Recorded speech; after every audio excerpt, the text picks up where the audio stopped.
নমস্কার বন্ধুরা। কিছুদিন আগে আমি যে হোমমেড আউজা 80 ওয়াট অ্যাম্পলিফায়ারটি অ্যাসেম্বলিং করেছিলাম তারই নেক্সট পার্ট এটা।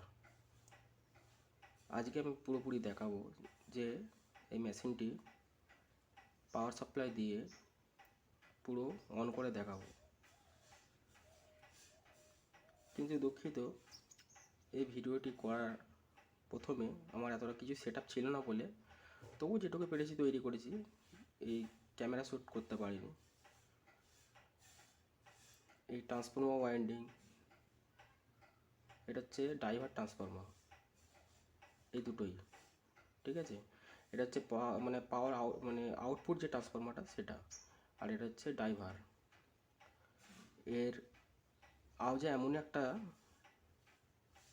অ্যাম্পলিফায়ার, এটা হচ্ছে ক্লাস এ অ্যাম্পলিফায়ারের অর্থাৎ ক্লাস এ অ্যাম্পলিফায়ার। এটা একটা ক্লাস এ অ্যাম্পলিফায়ার, মানে 360 ডিগ্রি ফেজেতেই অডিও সিগন্যাল আউটপুট হবে। মানে যেটা ইনপুট হবে সেই 360 ডিগ্রি ইনপুট হবে, 360 ডিগ্রি আউটপুট হবে, মানে হাফ ফেজ হবে না। কিন্তু এই অ্যাম্পলিফায়ারটি আমি পুরোপুরি আপনাদের দেখাতে পারিনি, এর জন্য দুঃখিত। আর যদি কেউ মনে করেন যে এই সেটটি যে এত পুরনো, জং ধরা কী করে, আসলে এটি একটি আউজারই অ্যাম্পলিফায়ার ছিল। এটা 35 ওয়াট বোধহয় লেখা আছে, ঠিক আছে, বহু পুরনো তো। এই অ্যাম্পলিফায়ারটি আমি টোটাল খুলে বাদ দিয়ে দিই, কিচ্ছু রাখি না, ঠিক আছে। এটা ছোটো একবার 35 ওয়াটের বোধহয় ছিল, ঠিক আছে। এই এটা উঠে গেছে লেখাটা, এই পিছনটা দেখে আসি কি, হ্যাঁ 25 ওয়াট, 25 ওয়াট। এটা একটা 25 ওয়াটের, দেখতে পান, এই দেখুন 25 ওয়াটের এটা একটা অ্যাম্পলিফায়ার ছিল, ঠিক আছে, বহু পুরনো। এবার এই অ্যাম্পলিফায়ারটি আমি কি করি যে সার্কিট ফলো করে এইটাকেই আমি 80 ওয়াটের একটা বানাই। 30-55 ট্রানজিস্টার দিয়ে করা আছে, এইচভি। টোটাল যে বোর্ডটা আছে ভালোভাবে দেখুন, এই বোর্ডটা, অর্থাৎ এটাই হচ্ছে ট্রানজিস্টারের খেলা। যে প্রথম থেকে যে আমি ইনপুট দেবো, ইনপুটটাকে আস্তে আস্তে ইনক্রিজ করবে। একটা ট্রানজিস্টার থেকে দুটো, দুটো থেকে তিনটে, এরম করে করে একটার পর একটা ধাপে ধাপে ধাপে ধাপে সিগন্যালটাকে গেইন করবে। গেইন করে ড্রাইভার অডিও ড্রাইভার ট্রান্সফর্মার আসবে। ড্রাইভার ট্রান্সফর্মার দিয়ে, মানে অতটা ক্ষমতা নেই তো, ড্রাইভার ট্রান্সফর্মার ভোল্টেজ দিয়ে ড্রাইভার ট্রান্সফর্মার থেকে আউটপুট নিয়ে এবার ড্রাইভার ট্রানজিস্টারের মাধ্যমে আউটপুটের ফেলা হবে, আউটপুট ট্রান্সফর্মার। এবার আউটপুট ট্রান্সফর্মার থেকে আমরা ডাইরেক্ট আউটপুট নেওয়া হয়েছে। আউটপুট নিয়ে আমরা এরকম 16 ohms, 8 ohms, 4 ohms এগুলো সব উঠে গেছে, সেই প্যারাল অনুযায়ী এরকম ইয়েতে সিলেক্টার সুইচ আমি লাগিয়েছি, কমন, ঠিক আছে, সেম টু সেম একই। এটা 2 ohms পর্যন্ত লোড নিতে পারবে। এটা কীরকম করেছি দেখুন ভালোভাবে। এই মাইক 1 মাইক 2 পোর্ট ছিল, এখানে আমি করেছি মাস্টার ভলিউম, এটা পোর্ট ভলিউম, মানে অ্যাকচুয়ালি যেটা মাইক থেকে মাইকের যে ভলিউমটা যেটা আছে, আর এটা হচ্ছে মাস্টার ভলিউম, আর এটা বেস, এটা টোন। আর আমি এতে আউটপুট বলতে এটা প্রি অ্যাম্পলিফায়ার আউটপুট করেছি, মানে এখান থেকে আপনি আপনারা আউটপুট নিয়ে অন্য কোনো মেশিনে প্রি অ্যাম্পলিফায়ারের মাধ্যমে বাজাতে পারেন লাইন আউট করে। আর এটা হচ্ছে লাইন আউট, মানে লাইন আউট করার অর্থ হচ্ছে যে প্রি অ্যাম্পলিফায়ার থেকে বের আরেকটা সেকশানে, অর্থাৎ বেস টিবিল হয়ে অ্যাম্পলিফাই করে সেই অডিওটাকে আউটপুট করা। মানে অ্যাকচুয়ালি এই মেশিনের বেস টিবিল কন্ট্রোল করা যাবে, মানে এই মেশিনের বেস টিবিলটাও কন্ট্রোল হয়ে বেরোবে। অ্যাকচুয়ালি অন্য মেশিনে আপনি তখন ইউজ করবেন, তখন এর বেস টিবিলটা ওতেও কাজ হবে, প্লাস ওর আবার বেস টিবিল আছে। কিন্তু প্রি অ্যাম্পলিফায়ার হচ্ছে কি, মানে এরই জাস্ট অডিওটা অ্যাম্পলিফাই করে অ্যাকচুয়ালি বার করা হবে, কিন্তু এই বেস টেবিল তখন কাজ করবে না। এই আউজা হচ্ছে বহু পুরনো আমাদের ইন্ডিয়ান প্রোডাক্ট। আর আমি এখানে করেছি 24 ভোল্ট, এগুলো আগের ভিডিও দেখেছি। এখানে 24 ভোল্ট 5 অ্যাম্পিয়ার ট্রান্সফর্মার, 10 অ্যাম্পিয়ার দিলে কোনো অসুবিধা নেই। এখানে প্লাস মাইনাস ইনপুট হবে, আউটপুট, ঠিক আছে। মানে এটা এতটাই বড় হয়ে গেছে, মানে মানে সার্কিটটা এতটাই মানে জায়গাটা বড় যে ট্রান্সফর্মার দুটো ঢোকার পরও যে এর যে পাওয়ার ট্রান্সফর্মার সেটাকে আমি রাখার কোনো জায়গা পাইনি, ওটা এক্সটার্নাল বাইরে করে দিয়েছি। আর এটা পুরোটাই মেটাল, মানে বডিটা যে আছে এই বডিটা হচ্ছে পুরোটাই অ্যালুমিনিয়ামের। মানে এই যে ট্রানজিস্টারগুলো এতটা পরিমাণে হিট হবে ক্লাস এ অ্যাম্পলিফায়ারে, মানে ট্রানজিস্টার প্রচুর হিট পায়, প্রচণ্ড পরিমাণে হিট হয়। সেই জন্য এতে আর হিট সিঙ্ক দেওয়ার প্রয়োজন মনে করিনি। মানে এই টোটাল বডিটাই হচ্ছে একটা অ্যালুমিনিয়াম, আর এটাই হিট সিঙ্ক, এমনকি এই বডিটা প্রচণ্ড পরিমাণে হিট হয়। আর মানে এটা মানে এতটা পরিমাণে হিট হয় যে মানে এই ট্রানজিস্টারগুলো মানে হিট সিঙ্ক দেওয়া অবস্থাতে এটা হাত দিলে পুরো হাত ছ্যাঁকা লেগে যাবার জোগাড়, এতটা পরিমাণে। মানে এর পারফরমেন্স খুবই ভালো, আর এমনকি সাউন্ডের পুরো কোয়ালিটি মানে এত সুন্দর, মানে একটা কানে লাগবে, মানে কাঁসর ঘন্টার আওয়াজ এত সুন্দর। মানে অ্যাকচুয়ালি আউজা হচ্ছে এমন একটা জিনিস, আমাদের যে বাংলা বক্স কম্পিটিশান করে যারা, সেই দাদারা সবই জানেন। মানে আউজা দিয়ে যে কোনো মানে হাই ফ্রিকোয়েন্সিকে পাস করালে খুব ভালো কাজ করে, ঠিক আছে। হাই ফ্রিকোয়েন্সি অর্থাৎ যেমন আমাদের কোনো ঘন্টার আওয়াজ, কাঁসরের আওয়াজ, ঠিক আছে, এমনকি আমাদের ভোকাল মানে মিড রেঞ্জ যেটাকে আমরা বলি সেটা, কিন্তু বেশ এতে ভালো খেলে না অতটা, কিন্তু আমাদের মানে টোন বা মিড রেঞ্জ আমাদের এতে খুব ভালো পরিমাণে খেলে, খুব সুন্দর। মানে যে কোনো প্রোগ্রাম অনুষ্ঠানেতে খুব সুন্দর এটা ইয়ে করে। বেশি কথা না পারি, আমি আসল বিষয়েতে আসছি। এটা সবই কমপ্লিট হয়ে গেছে, খালি অডিও ইনপুটের কোনো পজিশান পাচ্ছি না বলে জ্যাক, কারণ এইগুলো আমি আউটপুটের জন্য রেখেছি, আর কোনো পজিশান পাচ্ছি না, কোনো পয়েন্ট নেই বলে, খুব মোটা বডি, এই জন্য কাটার অসুবিধে হচ্ছে বলে এই জন্য আমি আলাদাভাবে ইনপুট যে কর্ডগুলো হয়, ঠিক আছে, যে স্টুডিও যে কর্ডগুলো হয় সেইগুলো আমি আলাদাভাবে করে নিয়েছি হেডফোন থেকে কেটে, ঠিক আছে। এবার আপনারা এখান থেকে লাইনটা এটা আমি পরে দেখিয়ে দেবো মানে কীভাবে এটা করতে হয়, তাও কোনো অসুবিধে নেই, এটা জানা যাবে। মানে এটা হচ্ছে মাইক, এটা হচ্ছে গ্রাউন্ড, এটা হচ্ছে লেফট রাইট, এই দুটোর মধ্যে আছে, ঠিক আছে। আমাদের মাইকটা দরকার নেই, গ্রাউন্ড দরকার, গ্রাউন্ড আর এই লেফট রাইট দুটোকে আমি কী করেছি, জয়েন করে নিয়েছি, মানে একটা সিঙ্গেল ফেজে বার করেছি, কারণ এটা মোনো অ্যাম্পলিফায়ার তো, স্টুডিও নয়, সিঙ্গেল ফেজে বার করে নিয়েছি, মানে দুটোকে জয়েন করে। আর এইটা হচ্ছে মাইকটাকে আমি ছেড়ে দিয়েছি, আর এটা গ্রাউন্ড, ঠিক আছে। আর আমি এটাকে আপনাদের সামনে চেক করে একবার দেখিয়ে দিই, নাহলে পরে আপনাদের মনে সংশয় থেকে থাকবে। এই যে দেখছেন আমি গ্রাউন্ডে টাচ করেছি, গ্রাউন্ডে, আর গ্রাউন্ডে যেটা বললাম কাঁটাটা উঠেছে, ঠিক আছে। কিন্তু গ্রাউন্ডে যেটা করেছি আমি অন্য তারে যদি করি ওটা উঠবে না, এটা হাই রেজিস্ট্যান্স আছে বলে এই জন্য শো করছে, এটা আমার হাতটা যে আঙুলের ইয়েটাকে সেন্স করে ওটা উঠছে, এটা কোনো ব্যাপার না। এবার আমি পরবর্তীতে যাচ্ছি, এবার দেখুন এই দুটোকে জয়েন করেছি বলে এই জন্য দুটোই কাজ করবে। এই দেখুন এটাতে করলেও একই হবে, আর এটাতে করলেও একই হবে, ঠিক আছে। এটা দিয়ে কোনো ডাউন। এবার দেখুন সোল্ডারিংটা করে নিচ্ছি। আমি গ্রাউন্ড লাইনটাকে এইখানে, গ্রাউন্ড হচ্ছে বডিটাও গ্রাউন্ড হয়, ঠিক আছে, বডিটাও, কিন্তু বডিতে তো এটা সোল্ডারিং করা যাবে না অ্যালুমিনিয়াম যেহেতু। এই জায়গাটাকে আমি গ্রাউন্ড করে রেখেছি অটোমেটিক প্রথম থেকেই, এই জায়গাটা।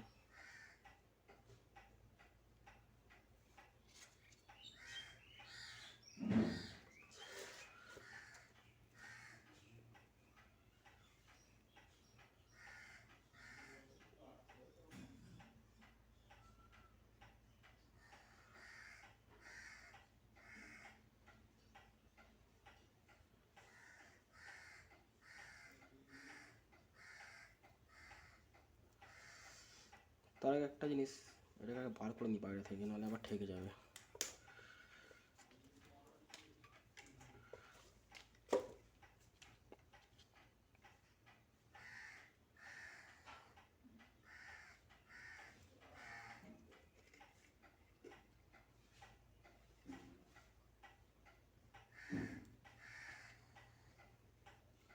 এটা আপনার গিট দিয়ে দেবেন। গিট দিলে কী হবে, এটা টানাটানি করলে বাইরে বেরোবে না, ঠিক আছে। এই পজিশানে এই মাপটাও এসে গেল, অসুবিধা কিছু নেই এই পর্যন্ত। এবার সোল্ডারিং করে দিই।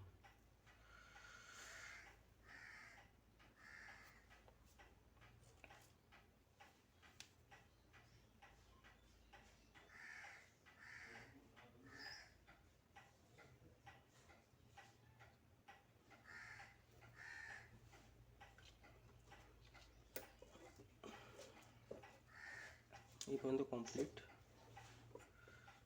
আর ইনপুট হচ্ছে আমি এই কন্ডেন্সারটা করেছি, এই যে 2.2 এমএফডি যে কন্ডেন্সার আছে,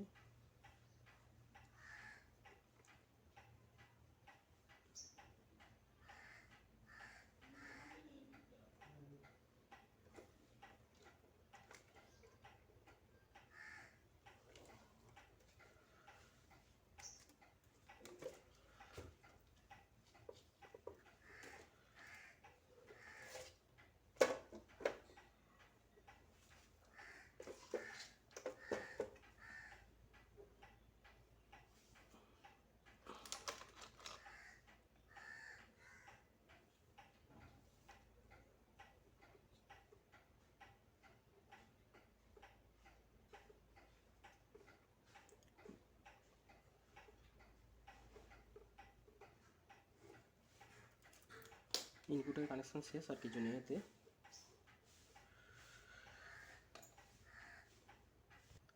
এবার দেখুন এর যে পাওয়ার সাপ্লাইটা আমি করেছি, বললাম তো আমি আলাদাভাবে এর ভেতরে তো ঢোকাবার কোনো পজিশন নেই, এত বড় ট্রান্সফরমার ঢোকানো যাবে না।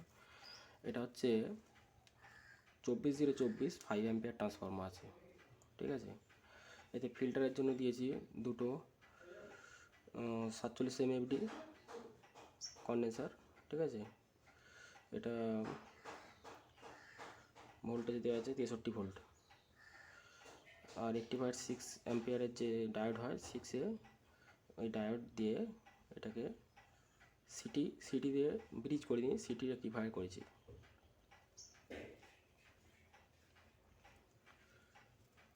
এটা হচ্ছে ইনপুট, এটা হচ্ছে সেন্টার ট্যাপ, এই দুটো 24/024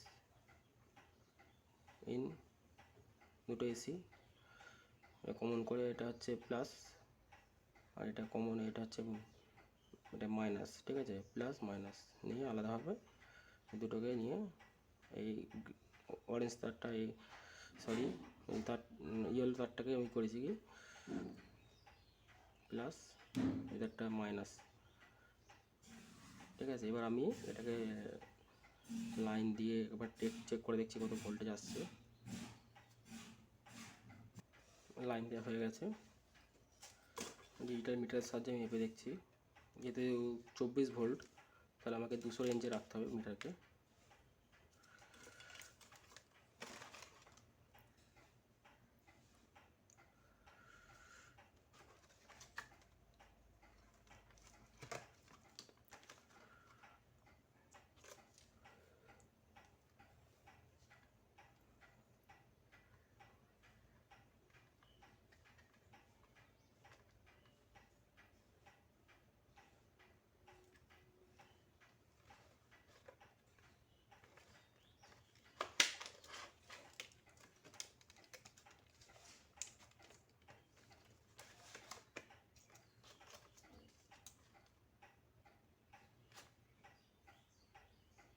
ওই 33 ভোল্টের আশপাশ আসছে, 33.9 ভোল্ট, ঠিক আছে। ভালোভাবে দেখুন আপনারা।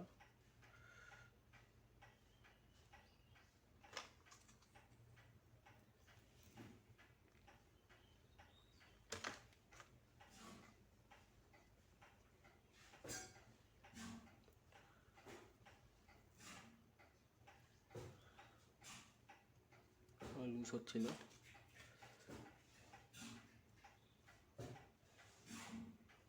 ঠিক আছে।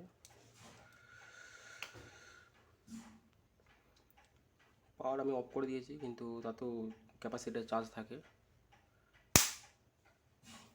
ডিসচার্জ করলাম, যদিও এইভাবে তালিকা নয়, কিন্তু আপনাদের দেখাবার জন্য, কারণ এটা রিয়েল না ফেক অনেকে তো মনে করেন, কিন্তু আমি সেই বিষয়ে যাচ্ছি না। কিন্তু অনেকে তো ইউটিউবে তো ফেক ভিডিও তো চারিদিকে মানে ছড়িয়ে গেছে। আমি সেভাবে করতে চাইছি না, আমি রিয়েলি দেখিয়ে দিলাম, ঠিক আছে।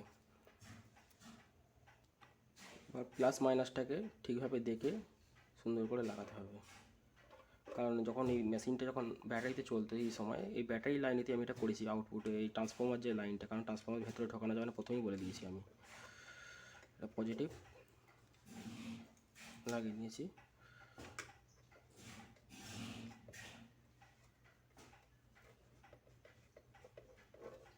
ভালোভাবে এটাকে টাইট করতে হবে, নাহলে ফ্ল্যাশ হবে।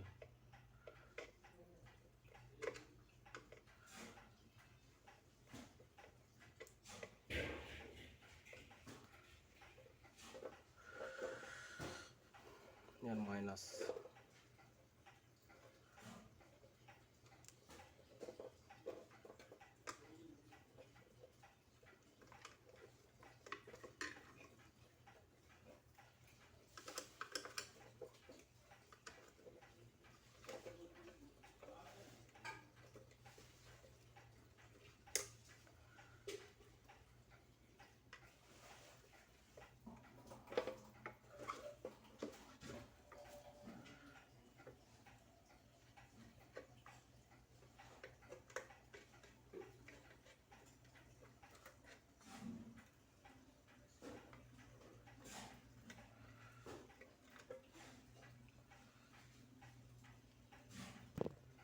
দেখুন আমার এবার সাপ্লাই দিয়ে কানেকশান কমপ্লিট, ঠিক আছে।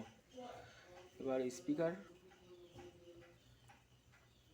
একটা 4 ohms-এর স্পিকার আমি নিয়ে নিচ্ছি। অ্যাকচুয়ালি সব থেকে ভালো হয় চোং বা হর্ন লাগালে, কিন্তু তো আমার কাছে এখন নেই, আমি এটা দিয়েই চেক করতে হবে আওয়াজটাকে। এটি হলো স্পিকার, সেই এটা 8 ইঞ্চি একটা স্পিকার,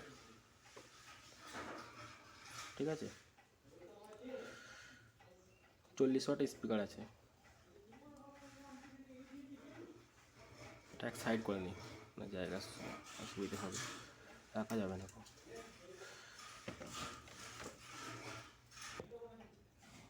এদিকে আমি মাইনাস লাগিয়ে দিয়েছি, মানে কমন।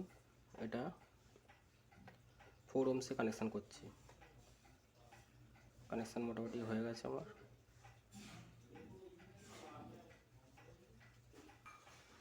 মোটামুটি এটা কমপ্লিট, ঠিক আছে। এবার আমি আপনাদের এটা ট্রান্সফর্মার, এটা ফিল্টার, স্পিকার এখানে আছে, ঠিক আছে। তাও স্পিকারটা সামনে আনি। এবার এটা আবার হয়তো পাওয়ার দিয়ে আমি একবার চেক করে দেখে নিচ্ছি।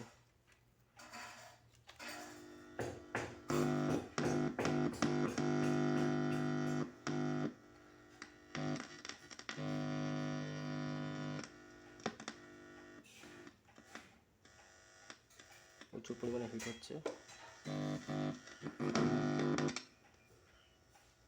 এবার আমি এটা ফিটিং করে চালু করে দেখাচ্ছি আপনাদের সামনে।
ঠিক আছে বন্ধুরা,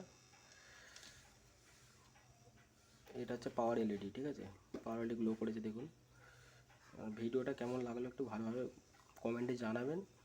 ঠিক আছে, কিন্তু এই জং ধরা আউজা এর শুধু ক্যাবিনেটটাই, কিন্তু এর ভেতরে যে মাল দিয়ে তৈরি করেছি না, সেটা না নিজে রিয়েল সামনাসামনি দেখলে বুঝতে পারবেন না। এমনি সামনাসামনি তো দেখানো ওইভাবে, নাহলে আসতে হবে আমাদের বাড়িতে। আর এই ভিডিওতেই দেখানো সম্ভব, তাছাড়া কোনো উপায় নেই। যদি যোগাযোগ করতে পারেন। আর যদি কেউ নিতে চান বা নতুন তৈরি করে আমার সঙ্গে, সেটা যোগাযোগ করতে পারেন। এবং যে কোনো ডেক মেশিনের কাজ, ঠিক আছে, ডেক মেশিন সবই করা হয় এখানে। অল টোটাল ইলেকট্রনিক্সের কাজ করি। আর চ্যানেলটি অবশ্যই সাবস্ক্রাইব করে দেবেন এবং অন্য বন্ধুদের শেয়ার করবেন। ঠিক আছে, নমস্কার। এই বলে ভিডিওটা অনেক বড়ই হয়ে গেছে, আর বাড়াচ্ছি না। নমস্কার।